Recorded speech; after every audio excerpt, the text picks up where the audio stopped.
remember that a little while back I covered some first impressions into a game called The Drowned Earth.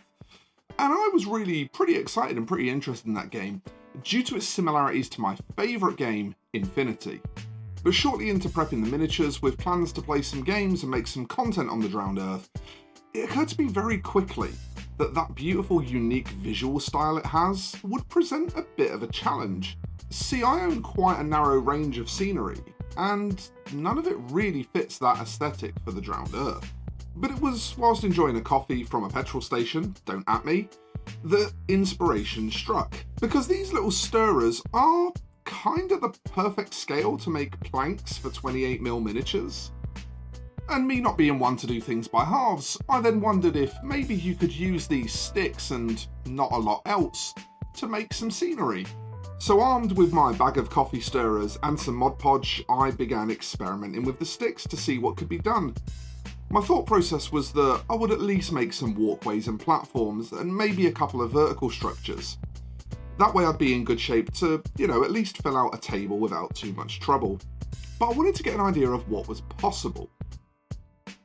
It became clear right away that this wouldn't probably be the fastest process, because not only is Mod Podge very slow in drying, but the pieces would need to be put together under weight too, just to take the bends out of the sticks while the glue dried. But this wasn't as bad as I initially thought. Needing maybe 5 or 10 minutes to be tacky enough to stay together, this would be a process I could just do on and off whilst I was working on other stuff, using my second bench as a place to let things set up. However, being a bit paranoid, I figured it also wouldn't hurt to reinforce the joins once things were dry. So I laid in a nice slop of Mod Podge along any areas where two pieces are joined in order to just ensure maximum strength. I realised that with just 32 stirrers I could make a pretty sizable platform of about 7 inches square. I also realised that the walkways would only take maybe 7 or 8 sticks each. And I had 1,000 of these things in a bag.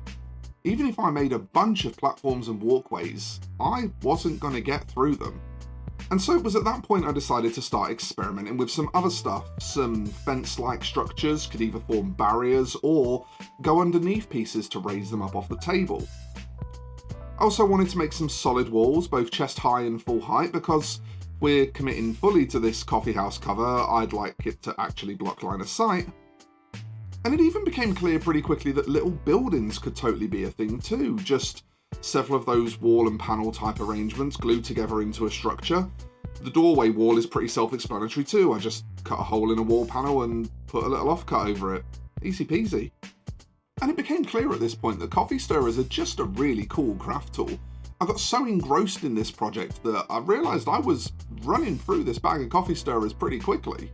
In fact, I kind of went a little bit ham on this project, making all sorts of cool little pieces. And I felt really inspired by the process. There's something pretty special about just using one main resource and finding so many diverse ways you can use it to create. The painting for these can just be kept really simple. Here I'm just using browns and greens from the Scale Instant Colours range through an airbrush. Although optionally, if you want to go posh, a few bits of thin balsa wood, cocktail sticks and or the odd printed poster etc. can really go a long way towards dressing these up, as you can see here.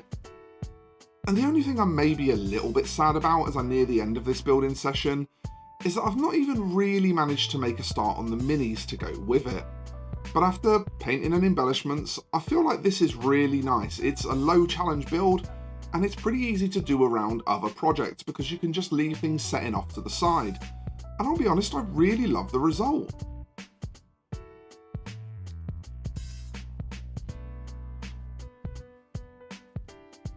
So what do you think, folks? Is a £7 bag of coffee stirrers worth it to get a little terrain project off the ground? I'd love to see your comments below with your thoughts and feelings on this project. And it's worth bearing in mind here that these 3 large pieces of terrain didn't even consume half of my bag of coffee stirrers. So with a full bag, you could probably fill a table. I could see this working brilliantly for pirate-themed games, The Drowned Earth. I even in some of the shots that you saw previously dressed it up with some of my Infinity miniatures and it looked great there too. So please don't forget to give this video a like if you liked this project, drop your comments below, and do consider subscribing to the channel if you want to stay up to date on what I'm doing here on YouTube. Also, please don't forget, if you want to support the channel more directly, there are links below, both affiliate links and a link to my Patreon, where for as little as £1 a month, you can join the Wholesome Degenerates Discord and get a bunch of other cool bonuses too. So thanks for watching, folks. Please do give this one a try if you're curious. Happy hobbying, and I'll see you in the next one. Bye-bye for now.